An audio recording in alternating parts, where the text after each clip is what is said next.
كمشجعين كرة القدم أو بمعنى أصح كواحد بيتفرج على الكورة من وهو صغير، فاللعيبة اللي شفتها أقدر أقسمها لثلاث أقسام. الأول وهو لاعب علم معايا كمشجع، سواء بقى بذكرى معينة أو بمستوى معين اتعودت إن أنا أشوفه بيه. على سبيل المثال في الدوري المصري أمير القلوب محمد أبو تريكة، واللي اتكلمنا عنه في فيديو قبل كده، هسيب لكم اللينك بتاعه في الديسكربشن. ده محليا أو عالميا زي فخر العرب محمد صلاح. القسم التاني بقى وده لاعب تتمنى انك ما شفتوش في حياتك او ما عداش كده على بوابه النادي اللي انت بتشجعه، من الاخر لاعب سبب لك مرض نفسي. وعلى سبيل المثال ففي الدوري المصري لاعب زي انتوني موديست اللي لاعب في النادي الاهلي، او عالميا زي داروين نونيز لاعب ليفربول. القسم الثالث بقى وهو لاعب جه في موسم معين وعمل طفره في مركزه وقدم مستوى خيالي حرفيا البرايم بتاعه وفرق جامد مع فريقه، لكنه مع اخر صفاره في اخر مباراه لعبها في الموسم اختفى تماما ومستواه اتقلب راسا على عقب. بمعنى أصح وهو عنوان حلقتنا النهاردة لاعيبة الموسم الواحد، وده موضوع حلقتنا النهارده باذن الله. السلام عليكم، انا عمر هاني ودي قناتي حدوته من المدرج. بعد ما خلصنا حواديت رمضان وسلسله حدوته بطوله اللي الحمد لله نالت اعجابكم، وكانت عباره عن 4 حلقات ل4 بطولات افريقيه من اختيار كونتو فاز بيها النادي الاهلي، وحكينا فيها مشوار الاهلي بالكامل. ودلوقتي جه الوقت اننا نبدا سلسله جديده ومتنوعه، وهنبداها بفيديو النهارده ان شاء الله. فقبل ما نبدا بقى ما تنساش حاجاتك كده، لايك للفيديو وشير في كل مكان، عاوزين نكبر عيلتنا باذن الله، واعمل سبسكرايب في القناه لو مش مشترك، وفعل زرار الجرس خليه على كل الاشعارات عشان يوصل لك اشعار بكل فيديو بنزله جديد. وهتلاقيني سايب لك في الديسكربشن لينك التيك توك، بنزل هناك محتوى بشكل شبه يومي باذن الله يعني. وبرضه هتلاقيني سايب لك لينك الانستا، روح اعمل لي فولو، وما تنساش تصلي على النبي عليه افضل الصلاه والسلام. ويلا بينا نبدا حلقتنا النهارده، يلا بينا فلنبدا. في البدايه حابب اقول ان ترتيب اللعيبه اللي هقولها النهارده في الفيديو، الترتيب اللي هقوله يعني مش معتمد على اي حاجه، لا على ادائهم ولا مستواهم ولا حب فيهم، لكنه ترتيب عشوائي لا اكتر ولا اقل. هنبدا باول لاعب معانا في القايمه وهو اغلى لاعب تم بيعه في تاريخ النادي الاهلي، وصاحب تاني اشهر هدف في مباريات القمه بعد هدف القضيه، ممكن الهدف الشهير بتاع كابتن مدحت شلبي وسط 3، وهو الجابوني ماليك ايفونا. مطلع موسم 2015 2016 الاهلي بيتعاقد مع مهاجم نادي الوداد المغربي، المهاجم المحترف الجابوني ماليك ايفونا، واللي قدم مستوى هايل مع نادي الوداد. قدر يلعب في موسمين 49 مباراه، سجل خلالهم 24 هدف وصنع 6، وكان هداف الدوري في اخر موسم له مع الوداد قبل ما يجي الاهلي. والاهلي يعتبر خطفه من الوداد زي ما بيقولوا، والصفقه وقتها عملت ضجه كبيره جدا، وقال لك الاهلي جاب دبابه الوداد. لكن منافسته وقتها انه ياخد التشكيل الاساسي ما كانتش سهله في ظل وجود النجم عماد متعب او عمرو جمال او احمد عبد الظاهر، ده غير كمان تعاقد الاهلي مع جون انطوي. بيبدا ايفونا يشارك كبديل واحده واحده في مباريات الاهلي. مباريات الاهلي بيقدم فيها مستوى سيء جدا، سواء بتنتهي بالتعادل او بالهزيمه، وبيجيب جول في الكاس ضد نادي الجونه، المباراه اللي خلصت 13-0 كاكبر نتيجه في مباريات الكاس او اكبر نتيجه مباراه محليه في مصر عموما. انطلاقه مالك ايفونا بالتحديد بتبدا في مباراه الحرس اللي سجل فيها هدفين وتالق فيها، وبعدها بدا يكون المهاجم الاساسي للنادي الاهلي، وكل الامال بقت عليه لحد ما بتجيله اصابه في شهر يناير وبيغيب عنها شهر.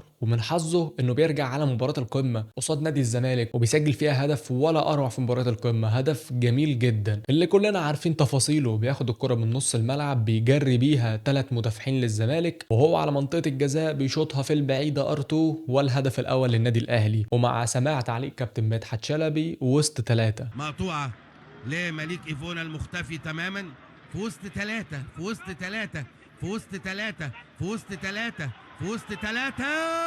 يا نهار ابيض يا نهار ابيض يا نهار ابيض يا مالك يا مالك القلب، هل انتهى امري يا اثر الحب؟ وبعد مباراة الزمالك بيتألق في أغلب المباريات وبيجيب أهداف كويسة وأهداف حاسمة أوقات، وبيفنش الموسم ده ب 31 مباراة، وطبعا مش كلهم بيبدأهم أساسي. بيسجل في الموسم 13 هدف وبيصنع 5، وبيفنش الموسم ب 18 مساهمة في 22 مباراة فعلية، وده معدل كبير كمهاجم في الزمن ده للأهلي. وبعدها بيجيله عرض خيالي من نادي صيني بقيمة 8 مليون دولار، عرض مستحيل يترفض، وبيمشي ايفونا من النادي الأهلي بعد ما فاز بدوري و2 سوبر. وبعدها بقى بيتوه فنيا سواء في الصين او في الانديه اللي لف عليها، انتهاء بنادي اسوان. تاني لاعب معانا وهو الهاكر البرازيلي ماركوس كينو، موسم 2018 2019 مع نادي بيراميدز. كلنا عارفين بدايه نادي بيراميدز الاسيوطي سابقا في موسم 2018، وده كان طفره وقتها، والاستثمار دخل الكره المصريه، والنادي حرفيا لما حرفه البلد، يعني مش اللعيبه بس، لا ده الجهاز الفني بتاعه كمان لمهم برئيس النادي، وجاب 4 لعيبه برازيليه من ضمنهم اللاعب القادم من نادي بالميراس البرازيلي لي وهو ماركوس كينو، واللي عينينا عليه النهارده اللاعب الهاكر على راي كابتن بلال علام. كينو كنت بحب اتفرج جدا عليه وقتها، ده بقى البرازيلي اللي بجد، مش التاني اللي تقول لي واضح من لمساته. المهم كينو حرفيا كان بيهين اي مدافع بيحاول يخش عليه، اي حد يخش عليه تلاقيه بيقطم وبيعدي منه، بيعدي من ما بين رجليه، بيعدي من اي حته حرفيا، بياخد 1 2. وده بسبب ان المدافعين عندنا بطاء في رد الفعل شويه. انا ليه بعمل الحركه دي يا اسطى؟ والواد كورته حلوه الصراحه وسريع، ولكن هل هو قد البروباجندا اللي اتعملت عليه وقتها واللي ساعد فيها بشكل كبير تركي الشيخ اللي جابه من بالميراس؟ اهدافه كلها حلوه مفيش كلام، والحقيقه مفيش هدف بالحب كده عادي، مفيش هدف بيجيبه كده اهداف موظفين، لا اهدافه كلها ملعوبه. وما اكتفاش بالاهداف بس، لا ده كمان كان بيعمل اسيستات ولا اروع لاصحابه او لزمايله في الفرقه يعني بمعنى اصح. بس تعالوا نبص لها بالحته الثانيه اللي انا بقول لكم عليها، هل فعلا كينو كان يستحق الضجه اللي اتعملت عليه وقتها؟ هسالك سؤال، هل كينو كان افضل لاعب في الدوري وقتها او في الموسم ده بالتحديد؟ نبدل الادوار اكنك انت اللي سالته، هتلاقيني بقول لك لا، لان كان في احسن منه، يعني معلول مع الاهلي وفرجاني ساسي مع الزمالك، اللعيبه التوانسه وكانوا فارقين عنه. اي نعم هو كان ثالثهم، ولكن كينو كلاعب برازيلي فطبعا في احسن منه كتير، يعني ما كانش طفره برازيليه ولا حاجه، ما كانش في البرازيل نفسها طفره، يعني ما افتكرش ان هو راح المنتخب اصلا ولا مره، بس جيت شهر عندنا بسبب الدوشه اللي اتعملت عليه، والصراحه بسبب المستوى السيء اللي عندنا. زي مثلا انت كمشاهد لعيب كويس، بتلعب حجز خماسي، فرقه قصادك ميته، وانت وزمايلك يعني متعالين عليهم شويه، فهتلاقي نفسك بتلعب على الواقف، بتجيب اجوان حلوه، بس انت عارف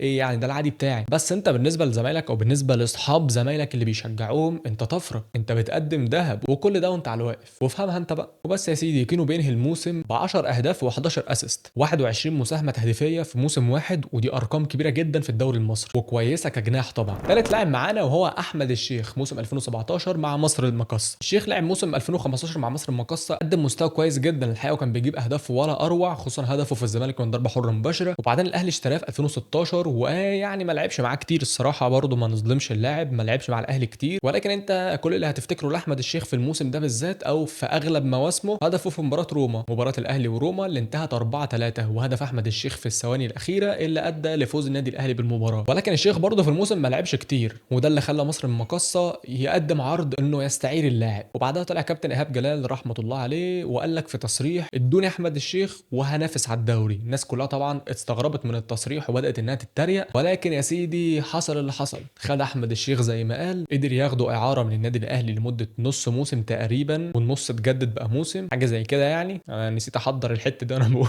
وبيكون بقى البرايم بتاع احمد الشيخ في الدوري المصري، اسيستات تلاقي، جوان ارتو تلاقي، ارين روبن الكره المصريه، ارين روبن بيجيب اهداف روعه حرفيا، ضربات جزاء، ضربات حره، ارتو من بعيد، بص اهدافه تدرس. وانا افتكر ايامها كنت واقع في حب مستواه والله اللي بيقدمه، كنت بحب لعبه قوي وبتابع ماتشات مصر المقاصه عشان اشوف، لدرجه اني في مره افتكر كنت بلعب في البيت عندنا يعني عادي، وقمت رابط ايدي اليمين بنفس الرابطه اللي كان رابطها، يعني هو كان تقريبا عنده اصابه في ايده، شرخ تقريبا او كسر حاجه زي كده، فكان بيلعب وهو رابط دراعه او هو رابط ايده يعني لحد هنا كده، لحد المعصم عامه. فانا قمت جايب الرباط الضغط يا معلم، وقمت رابط وبتاع ومدخلها من هنا كده، عارف رابطه بنزيمه هو ده، وبقلده بالظبط. ارتو بقى بعمل الارتو في البيت بقى، بص طرش، كسرت نيش قبل كده، كسرت ازاز سودا خدت علقه بس انجز جد بجيب جوال حلوه. المهم الشيخ بيبهر الكل بمستواه والاداء اللي قدمه في الفتره دي، وبياخد هداف الدوري المصري بواقع 17 هدف، ومش بس كده لا ده بيعمل 9 اسيستات كمان، ودي ارقام خرافيه بتخلي الاهلي يرفض يجدد الاعاره ويرجع اللاعب تاني لصفوفه. والمقصه الموسم ده بينهي الدوري في المركز الثاني متخطي نادي الزمالك، وبيلعب لاول مره في تاريخه دوري ابطال افريقيا، وزي ما كابتن ايهاب جلال الله يرحمه وعد اوفى. وبتنتهي قصه احمد الشيخ بمجرد دخوله من بوابه النادي الاهلي مره ثانيه. وموسم 2018 بيلعب 11 مباراه، بيسجل فيهم هدفين، بعدها بيطلع اعاره للاتفاق السعودي، وفي 2019 بيرجع يلعب ماتشات قليله جدا، ولكن من الماتشات دي ماتش الترسانه بيجيب فيه جون الصعود لدور ال 16 في كاس مصر. ومع فايلر الشيخ بيبقى اساسي في التشكيله، ولكن ما بيقدمش المستوى المطلوب قوي يعني، في ظل وجود طبعا اللعيبه اللي كانت موجوده وقتها. ومع قدوم موسيماني بقى وانتهاء فتره التوقف اللي كانت حاصله بسبب الوباء، الشيخ ما فرقش الدكه الحقيقه، وده مش لحاجه يعني، ولكن عشان مستواه كان هربان منه، والصراحه بدا يمشي ورا دماغه، يعني ما تلاقوش في الملعب، تلاقيه بيفتح تيك توك، يعمل لايفات، يلعب جيمنج، يلعب فيفا، يعني حرفيا نسى ان هو لاعب كوره اصلا. وبعدها بقى راح على المصري وبعدين بيراميدز، وحاليا تقريبا في الاسماعيلي. رابع لاعب معانا وهو المعلم صالح جمعه مع النادي الاهلي موسم 2015 2016. الصراحه ما اعرفش اقول المعلم صالح جمعه في الموسم ده البرايم بتاعه هو البرايم، ولكن صالح جمعه ما يعتبرش من لعيبه الموسم الواحد، بس انا حبيت احطه في الفيديو بتاع النهارده للاداء اللي انا كنت بحبه، يعني انا بحب صالح جمعه الحقيقه، فقلت ما ينفعش انهي فيديو زي ده من غير ما احطه، ولكن عدوها لي معلش، احنا حبايب. هلتزم.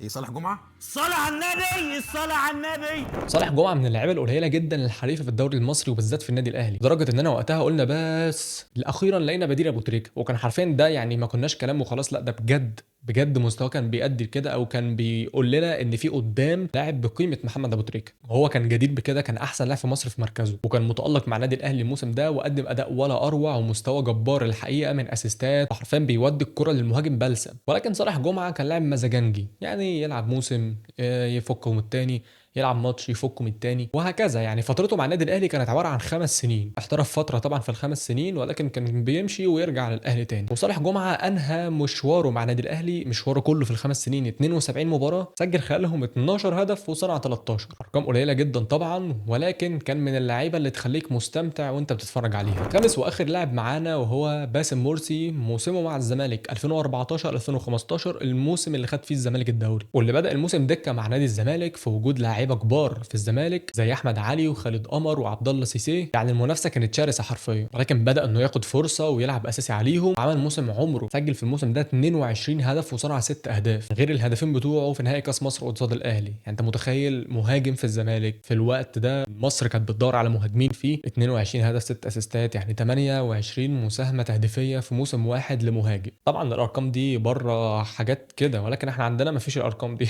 انا بقول لك. لكن بسبب ان باسم لاعب بتاع لقطه ودماغه كانت سيئه، وهو طلع قال كده بنفسه، وكان بيتعمد يستفز جمهور الاهلي، فطبعا الكره بدات تدي ظهرها واحده واحده، رغم ان الموسم اللي بعده برده كان كويس مش هنكر، ولكن ما كانش بنفس كفاءه الموسم الاول اللي هو 2014 2015. لا اله الا الله، الكهرباء قطعت. بس تركيزه بدا يقل في الملعب، وبعد حوالي 8 مواسم من خروجه من نادي الزمالك لف فيهم على 8 انديه، منهم نادي في اليونان وسبعه في الدوري المصري، ولكن برده ما اداش الاداء المطلوب منه ولا المستوى اللي عمله في الموسم ده. وبس كده يا سيدي، نكتفي بالخمس لعيبه دول النهارده عشان برده الكهرباء قطعت معانا. ايه الغباوه دي بجد، بس عشان وقت الحلقه نمشيها وقت الحلقه. وانزلوا برده قولوا لنا لو عايزين نعمل جزء تاني للفيديو ده، قولوا لنا في الكومنتات. وبس ما تنسوش بقى لايك وسبسكرايب وشير للفيديو في كل مكان، وهتلاقوا سايب لكم لينك التيك توك في الديسكربشن والانستا هو كمان، انزلوا اعملوا فولو على التيك توك وفولو على الانستا، وصلوا على النبي عليه الصلاه والسلام. وبس كده، سلام.